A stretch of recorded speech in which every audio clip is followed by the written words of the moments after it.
Good morning আমার প্রিয় দর্শক বন্ধুরা, কেমন আছেন আপনারা সবাই? আশা করি ভালো আছেন, আমরাও ভালো আছি। আমার এই ঘরে বাড়ি চ্যানেলে আরো একটা নতুন ব্লগে আপনাদের সবাইকে স্বাগত জানাই। তো আজকে হয়ে গেল মঙ্গলবার, আজকে তো আমাদের বাসন্তী পুজো, সাথে হচ্ছে আজকে অষ্টমী বাসন্তী পুজোর। তো যাই হোক, মামা বাড়ি আর যাওয়া হলো না। প্রত্যেকবারই আমি মামা বাড়ি যাই বাসন্তী পুজোয়, কিন্তু এবছর যেহেতু বোর্ড এক্সাম, সে কারণে তো আর মামা বাড়ি যাওয়া হলো না। তার মধ্যে স্কুল খুলে গেল, অন্যান্য বারে স্কুলটা খোলে না, ছুটির মধ্যেই থাকি। তো কি আর করা যাবে, কিছু তো করার নেই। আর যাই হোক, এই গরম গরম একটা মর্নিংয়ের অভিনন্দন জানাই। রাত থেকে সকাল পর্যন্ত একই রকম গরম, আবার বলছে আরো বাড়বে এর থেকে। বাবা, এর থেকে বাড়লে আর কি হবে।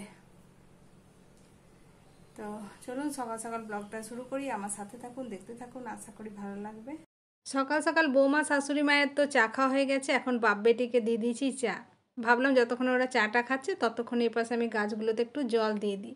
এই গরমের মধ্যে তো সকাল বিকেল দুবেলা করে জল দিতে হচ্ছে। তো যাই হোক, সকাল সকাল ওই কারণেই জলটা দিয়ে দিলাম। আর আমার এই অপরাজিতা গাছটা কি সুন্দর হয়ে গেছে এখন রিপোর্ট করার পরে। তো যাই হোক, কুড়িয়েও এসেছে, সাথে আবার এই কারি পাতা গাছটাও আমার বেশ বড় হয়ে গেছে, দেখে তো খুবই ভালো লাগছে। তো আজকে যেহেতু রান্নাবান্নার সেরকম তোড়জোড় নেই, সে কারণে ভেবেছি যে ঘরদোরগুলো একটু পরিষ্কার করে নিই। কারণ ডিপ ক্লিন করাই হয় না, অনেক দিন হয়ে গেছে কাজের তাড়াহুড়োতে।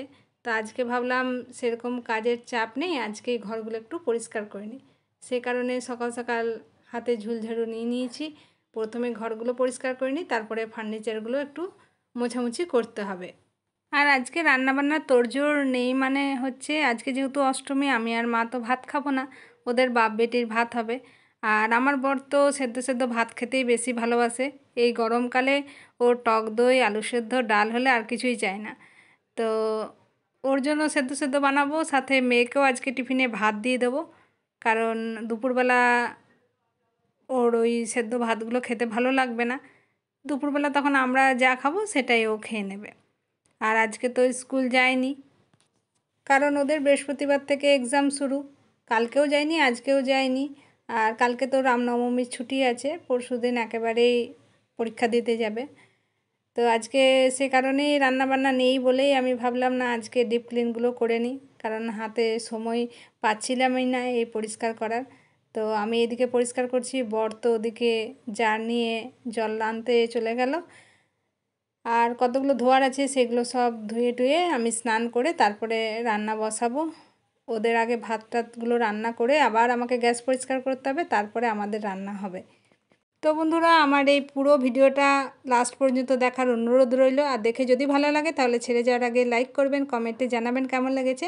আর যারা চ্যানেলটাকে আমার এখনও পর্যন্ত সাবস্ক্রাইব করেনি, তারা চ্যানেলটাকে সাবস্ক্রাইব করে দিয়ে আমার পাশে থাকবেন। আমাদের তো টাইমগুলো ঠিক কাজে কাজে পেরিয়ে যায়, কিন্তু মায়ের সময়গুলো আর পার হয় না। সকালবেলা চাটা খেয়ে একটু এঘর ওঘর পায়চালি করে নেন, কারণ নিচে যাওয়ারও সুযোগ নেই। নিচে নামতে গেলে অনেকগুলো সিঁড়ি নামতে হবে, আর ওপরে উঠতে গেলেও অনেকগুলো সিঁড়ি ভাঙতে হবে। তো সেই কারণে ওনার নিচে যাওয়া ওপরে ওঠাও বন্ধ হয়ে গেছে। এই বাড়িতে একটুখানি পায়চালি করে নেন, আর একটুখানি হাঁটাহাঁটি না করলেও পায়ে ব্যথা শুরু হয়ে যাবে। তো যাই হোক, আমার তো ঘরদোর পরিষ্কার হয়ে গেল, এবার আমি স্নানে যাব। স্নান থেকে ফিরে তারপর আবার আপনাদের সাথে কথা হচ্ছে।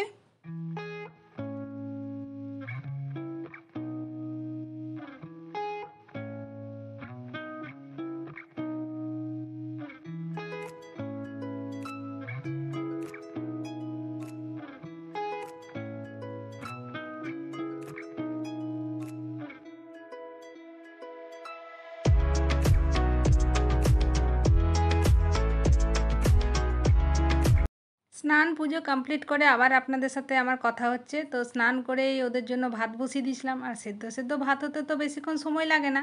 আগেই বলেছি ডাল, আলু সেদ্ধ আর ভাত বানাবো, সাথে আছে বাড়িতে পাতা টক দই। এই টক দই আমাদের শীত গ্রীষ্ম বর্ষা 12 মাসই থাকে, কারণ বর টক দই ছাড়া ভাত খেতেই পারে না, দই ওর লাগবেই। তো বরকে আর মেয়েকে দুজনকে একসাথেই দিয়ে দিলাম। মায়ের তো খাওয়া হয়ে গেছে, এবার আমি খেয়ে নেব, তারপরে আমাদের রান্নাবান্নার জোগাড় করব।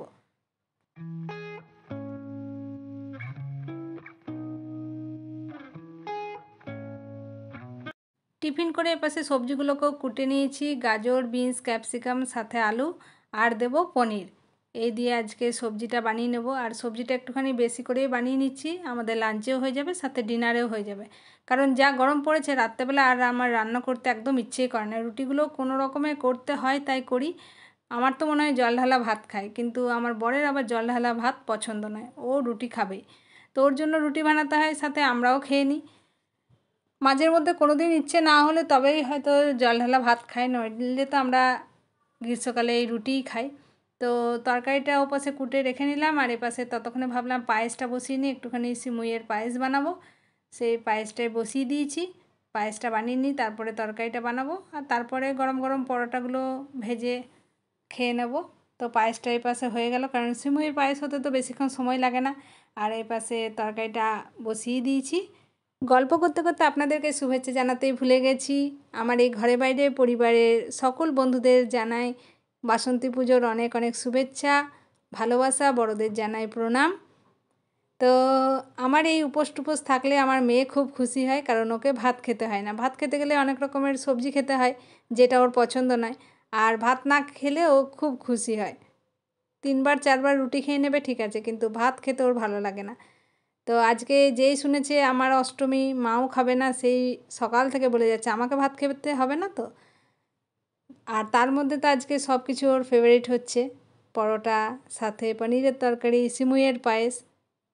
যেদিন আমার উপোস থাকে সেদিন ও বলবে তুমি যেটা খাবে আমি সেটাই খেয়ে নেব। আর যদি আমি কিছুই না খাই, ও চিড়ে খেয়ে নেবে, তাহলেও ভাত খেতে চাইবে না। আর সেই কারণে সকাল সকাল ওকে গরম গরম ভাতটা দিয়ে দিই।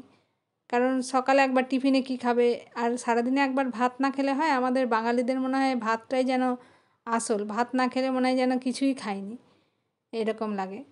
তো গল্প করতে করতে এপাশে পরোটাগুলো আমার হয়ে গেল, আর ওদিকে তো তরকারিটা হয়েই গেছে। আর আজকে লাঞ্চ করতে করতে ভিডিওটাকে এন্ড করছি।